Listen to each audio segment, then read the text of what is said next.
Bolgatanga is the capital of the Upper East region in northern Ghana.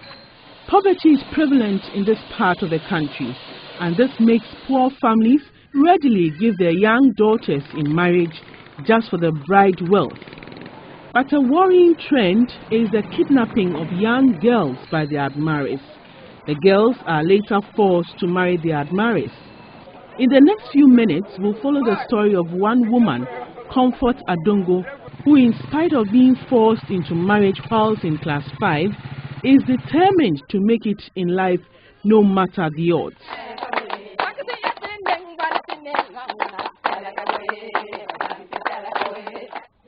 This is Comfort Adongo, a 32-year-old woman from Bolga. She is in the first year of the junior secondary school, a class for pupils between the ages of 13 and 15 years. Comfort's education was disrupted at the age of 14 when a man she doesn't know kidnapped and sexually abused her.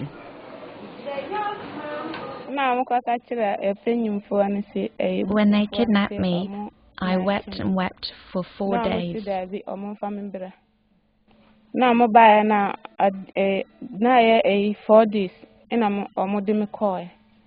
Later, her kidnapper contacted her family to perform the traditional marriage rites. They initially rejected the bride wealth and demanded that Comfort be returned to them. But they could no longer resist the offer of 4 cows valued at 4 million cedis or $400.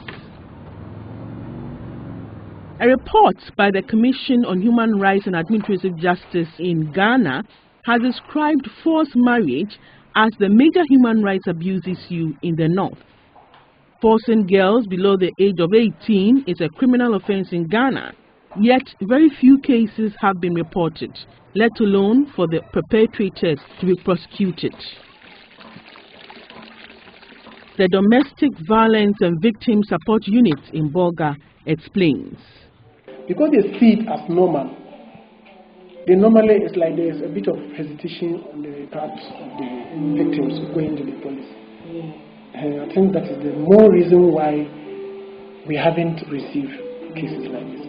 It's a common practice because this year when we went to Brusa district for the People's Assembly, the people who were the public, their contributions, one of them came out to just state categorically that the practice of marrying of children as young as 8, 10 and 9 is still rampant. When Comfort's daughter was less than 2 years old, her husband deserted her for another woman. When life became very tough, Comfort moved back to her parents' home. But her absentee husband pursued her there to beat her up when he heard that she had found another lover. Local non-governmental organizations have taken the lead to sensitize the people, especially traditional and opinion leaders, as well as women groups, about the dangers of forced marriage.